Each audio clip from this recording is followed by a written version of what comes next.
Welcome to the Warchant.com recruiting report.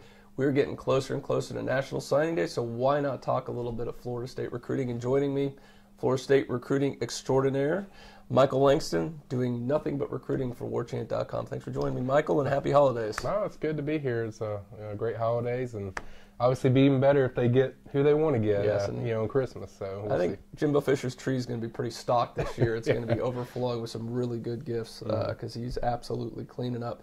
And before we get to that, because this class is going to be so great and you want to stay on top of it, we're running a special right now. If you sign up right now and use this special code we're going to show you, you will get free Warchant.com access through National Signing Day. So that means all of Florida State's postseason. That means all the crazy stuff going on in recruiting, the ins, the outs, the big commitments, all the stories and everything going up to the updates, access to the premium recruiting board, all that stuff by entering the code NSDSpecial when you sign up. NSDSpecial will get you on through Nationals. Hurry up because there's only a few days left. Florida State's recruiting class is really piling up right now. They've got 20 total commitments, ranked number 2 in the nation according to Rivals.com and the team rankings. And there's probably nowhere to go but up. We'll get into that a little bit, but they look like they're in really good shape to maybe make a run at number 1. Even if they're number 2, it's still going to end up being a great class. But Michael, out of those 20 commitments, there's a couple guys, and we see this every year. Florida State loses a couple. They lost DJ Jones not too long ago to Ole Miss. There's a couple more guys we've got our eyes on. I want to get the latest from you, what you're hearing and what you're feeling about this guy. Let's start with Johnny Frazier, the 4-star running back from North Carolina. Has been committed to Florida State for a while, but it just seems like we've gone constantly. There are rumors that he's decommitting. He isn't or not, but the last we heard, he says he is still committed to Florida State, but obviously FSU fans are going to have to hold their breath a little bit with this kid. Yeah, I mean, I think it's going to depend on if he takes that visit in January, confirm with a few people that he's still expected to do that, even people from the FSU side, that they feel strongly that he's going to take that visit. But you're going to be uneasy for a while. I mean, there's been plenty of smoke as far as, staying close to home and stuff like that. But, FSU still feels they can get him, but I'm skeptical of that. It's going to be tough holding on to him, and I think 50-50 is the way I look at it, and I think it all depends on that visit. I think if he visits, I would increase that 50 up a little bit higher for FSU's side, but I think it all comes down to if he actually takes that visit. And I suspect on that visit, it's going to be Fisher cut bait. You're either 100% firm commit or not, because we're going to talk about Jordan Scarlett in a little bit, and they can't wait too long for Jordan Scarlett if they end up losing out on Johnny Frazier. A couple of those North Carolina schools, I know NC State and Duke are on him. I think it was that Alabama's been on him a little bit too, so he is looking around a little bit, so we'll stay on top of that. Yeah. The other one is you knew this was going to be an issue from the beginning, and that's the 3 quarterback commits. We're kind of waiting to see who would be the first one to kind of blink. It seemed like it might be DeAndre Francois. It looked like there was a report that he was going to visit Florida. Now maybe not so much. The quarterback out of IMG Academy. Michael, talk a little bit about him. What's the latest with DeAndre? Well, DeAndre, it was kind of, as you said, at first he was going to take the Florida visit, and I don't think there was intention that he was going to go there. It was just he wanted to explore things to see how he feels, and he was a guy like, okay, if he visited Florida, things get kind of iffy, but he backed away from that and said, hey, I might not even visit him now. So it's kind of, I think once he visits on January 16th, which is just set visit, I think I would not be surprised if he just says, I'm not going to visit anywhere, and this is where I want to be. So I think he's a guy that at first was a little concerned, but now it's kind of like there's not as much from the FSU side now that they've got whatever straight as far as the details with that. So I think he's a guy that, I think would be in the class. You really get the feeling that this year, because Florida State is so pressed on scholarships right now, that Jimbo's not going to take chances with guys like this. If Francois or Frazier are wavering down the stretch, I think he's just going to say, son, have a nice day, because there are other guys in waiting to fill those spots, because it's really a big-time scholarship crunch right now. Yeah. And a lot of this is going to go back to what we were talking about before, number 2 national ranking right now. And it's whether you're 1, 2, 3, or 4, 5, Coach Fisher and the assistants are getting the guys they want. It's going to be a great class. But it's fun for us. It's fun for the fans to try to get that number 1 class right now. And Florida State is pursuing Alabama for that right now. And after the recent commitments with Josh Sweat especially, they've moved up to a very solid number 2 now. It looks like they've got a number 2 locked down.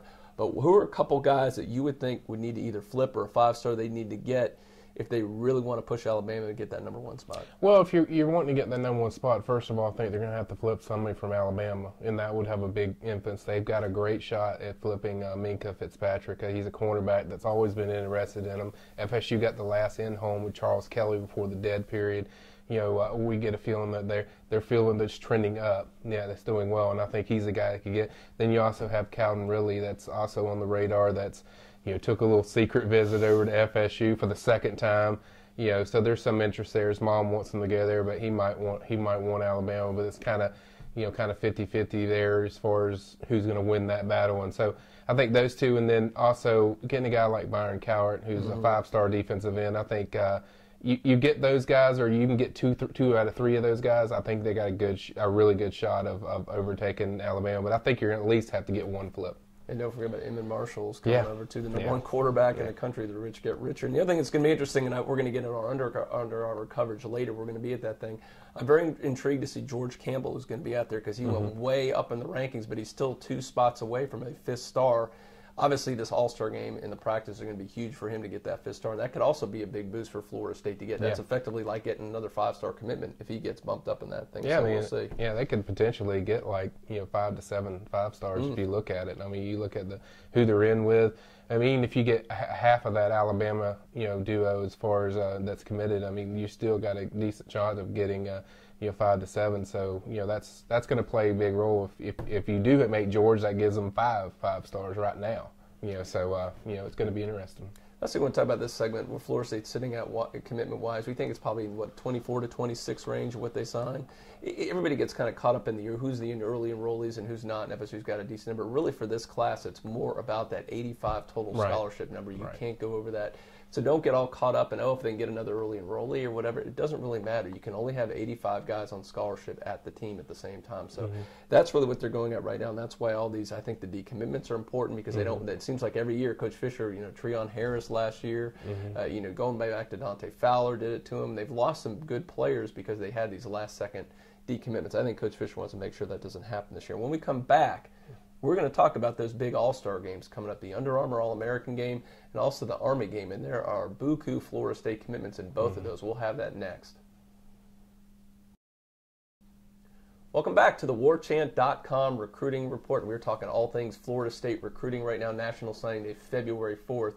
And that's when it all comes down. That will be an exciting day. I know it's almost a national vacation, especially for the people probably watching the show. That is a huge one.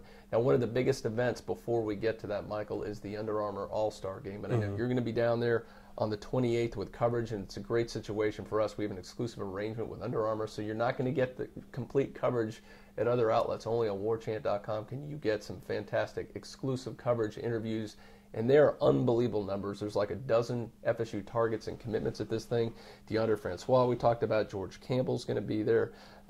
Abdul Bello, and a lot of targets that we're going to get into here as well for that game. And that will be, by the way, January 2nd on ESPN2. But the interesting part to me, and I know for you, is to go to these practices and do the interviews with the kids. You get to really see them go against each other. You get to talk to them. You get to be around them. You get to, obviously, I know we'll talk to a guy like Derwin James, who's going to be around, be able to kind of interact with these kids and get some good scoop. I'm sure we'll do some diaries of him while we're out there this week. So let's start talking about some of the key targets that are going to be at this event starting next week. And that's Byron Cowart, for one. You brought him up earlier. This is a kid from Armwood. Everybody's been talking about this guy, I think, since the first time he did that camp. You've got a contingent that said he's an Armwood kid. He will never, ever go to Florida State. And maybe he won't. I don't know. But it sure seems like that. Does FSU really have a shot to pull this off? Yeah, and that's the thing. I mean, we've stood by. I know it's it's the Armwood kid, and I know everyone's like he's a grew up a Gator fan, but I mean FSU is actually in great shape right now with him, and he really likes Sal. He really likes the defense they run, and he's a business thing where he wants to go to the place that's going to get him to the NFL. Here's another factor is Florida just hired Jeff Collins as their DC. Well, there's a good chance Travaris Robinson could go to Auburn with Will Muschamp, and that 2 assistants that are on the defense side of all, Brad Lawing and DJ Durkin, could end up somewhere else. So you basically have no relationships there at all with Cowart. Wow. So that's a big plus that can happen there. And then more importantly, this for the Under Armour thing is a lot of his friends are all committed to Florida State. George Campbell, he's close with. Derwin James, he's close with. All these guys that he's close with. DeAndre Johnson's going to be there. He's close with DeAndre. He talks to him a lot. So you got like 3 or 4 or 5, 6 guys that are FSU commitments that are going to be in his ear all weekend long, and so that's definitely going to help FSU's chances. And a lot of people think it's a negative because Byron said that he's going to announce it signing. I actually think if it's anything, it's a positive because he'll see everything as far as the coaching change, and you won't have to worry about this flipping back and forth. If he did commit to FSU, are they going to hold on to him? You don't have to worry about that now. They're all taking visits. FSU's in the positive. They're trending well, and as I said to people on the board, I've never felt better as far as where I think FSU stands right now with Cowart. They just got to keep the momentum going, and I think he also wants to see all these coaching changes and make sure there's no surprises, FSU or anybody that, is in for a job or anything. So I think he wants to see just everyone on the same page. In case you weren't aware, the #1 rated strong side defensive end in the country, and we got to see him down at the Orlando camp, and I know our mouths were just wide open watching this kid on one-on-one drills. It's fun to watch because he's a special player. Right. There's almost no doubt he's going to be very successful in college. Let's stick with the defensive line, Michael. Terry Beckner is a guy that a lot of people didn't talk about until recently. A guy from East St. Louis. Everybody kind of thought, Missouri, he's going to go there, maybe somewhere in the Midwest, but after his official visit to FSU's really been trending up for him. Here's a guy who's 6'4", 298, so you're thinking defensive tackle, but it looks more like maybe Mario Edwards. It's going to be more of a hybrid type player if he comes to Florida State, and that seems to really appeal to him.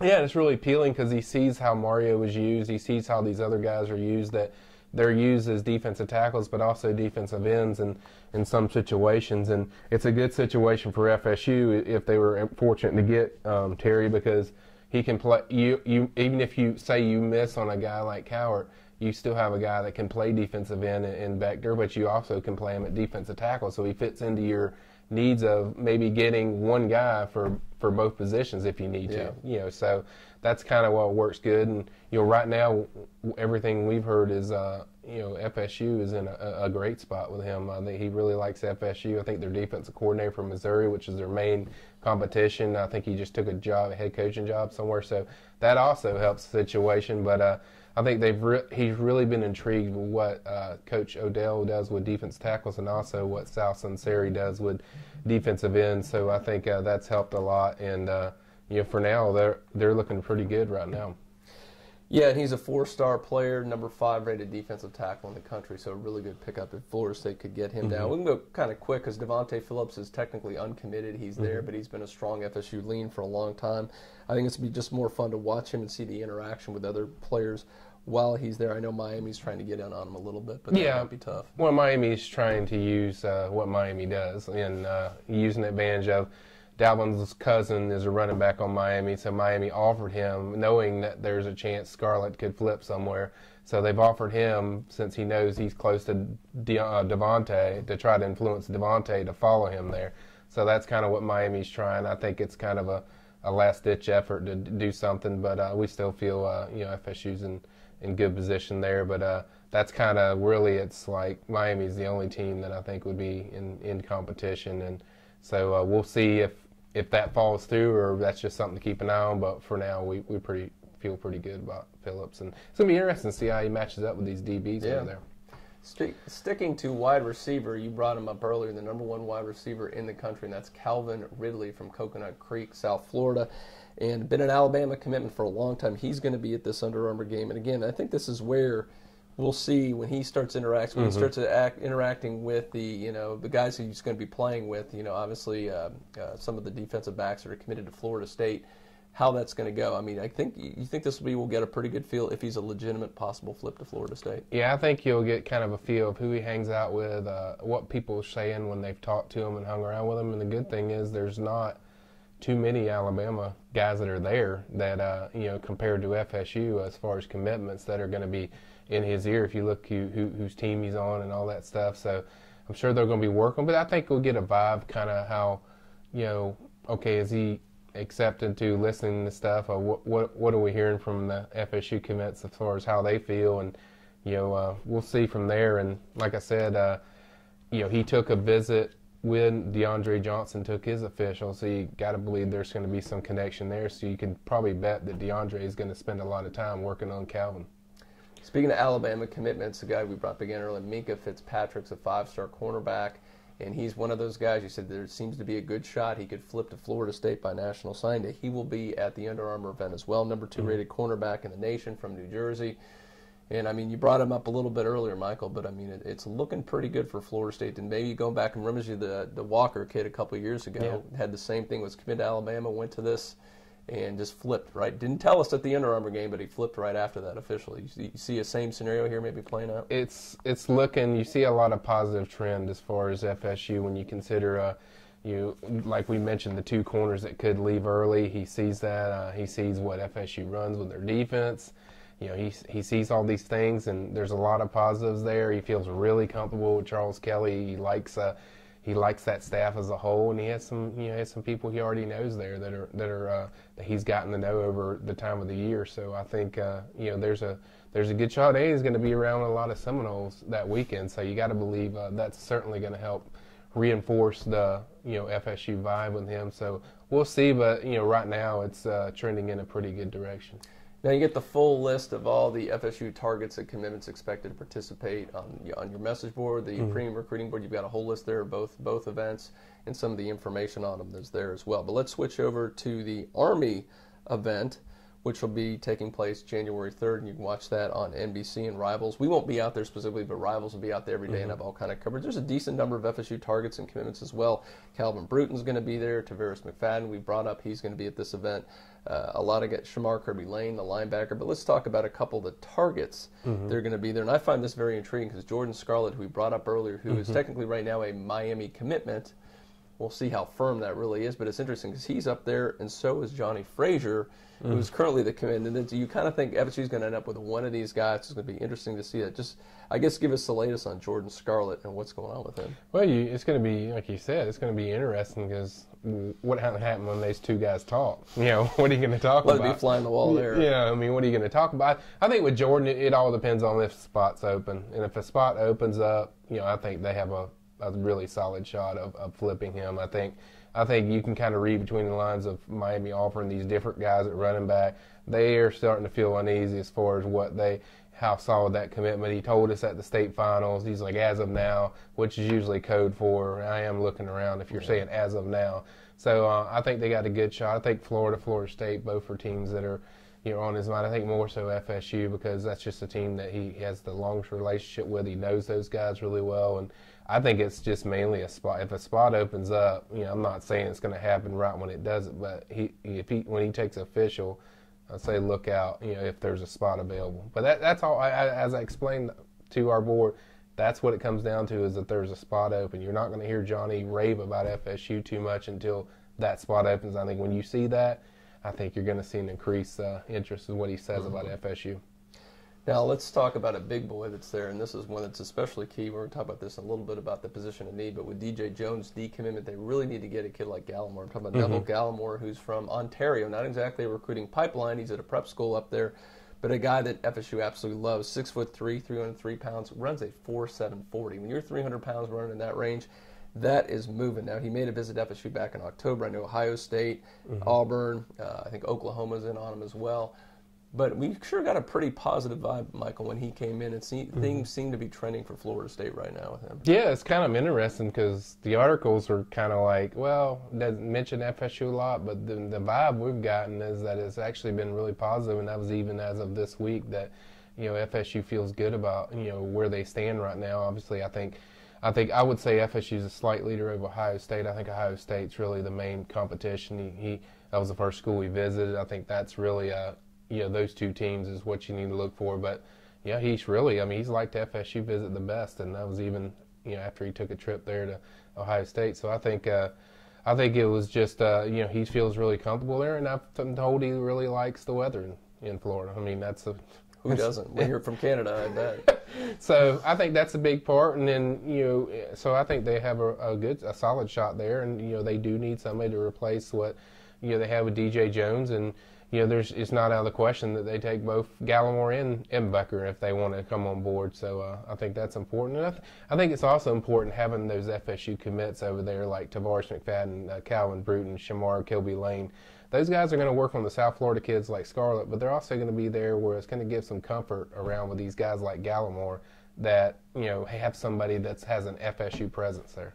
And you can get that full list of the FSU targets and commitments on warchant.com on our premium recruiting board. Now, last thing I want to talk about, everybody focuses on the stars and the rankings and all that, and that's great. But we know you talk to any coach, and they're all going to say, look, it's so important as meeting needs. You see all the time if FSU is short at a position, it always usually goes back to recruiting where they came up short here or there. So they've done, if you actually go across, they've done extremely well. Maybe one of the best jobs I think Coach Fisher's ever done getting the guys, not only great players, but filling position and needs. There's a couple more spots, Michael. I think, cornerback, you mentioned all these guys. I think, at least one more guys of all the guys. We don't need to go into those.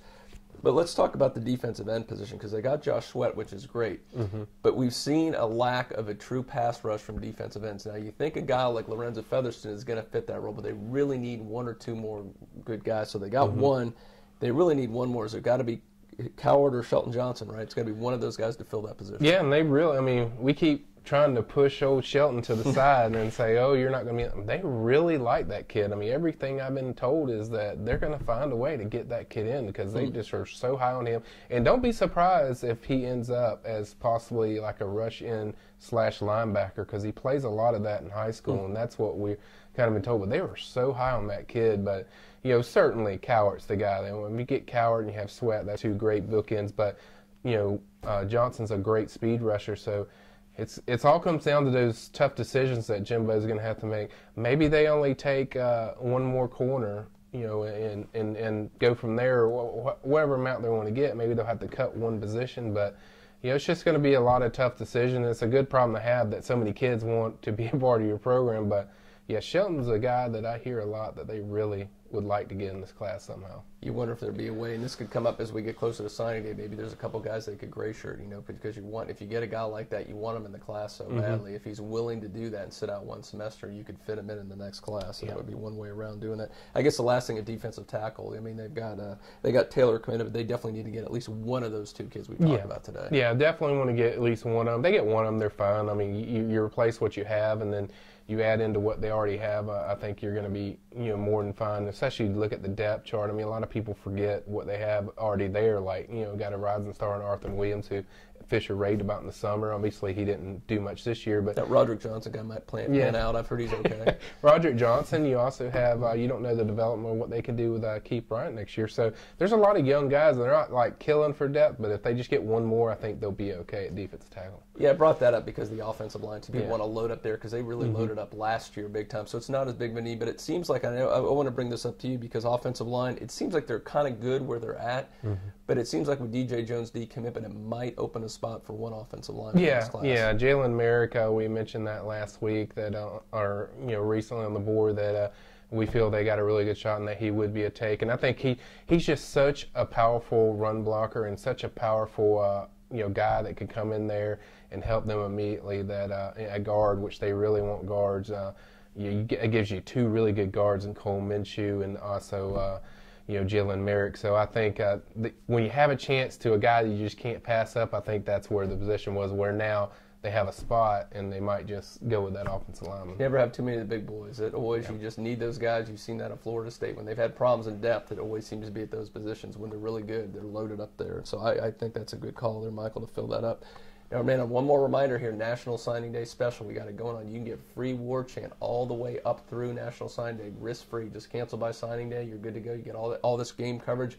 Michael's going to be down there with Ben Jones for several days getting all this exclusive information from the great Under Armour event down. It's going to be at Disney again, ESPN. Yeah, same place down there. It always is. So we're going to have some great coverage of that for you coming up. You'll get all the Rivals coverage on the Army game and all the stuff going up to National Signing. Oh, and by the way, Florida State's in the Final Four for the playoffs, too. So we have to get that as well, and that's a little bonus for you. So that special is NSDSpecial. Sign up for it. We only got a couple days left of that, so take advantage of that before we get out. So Michael Langston, appreciate it. Happy holidays, and good luck down in Orlando. We're going to have fun. All right. Thanks, guys.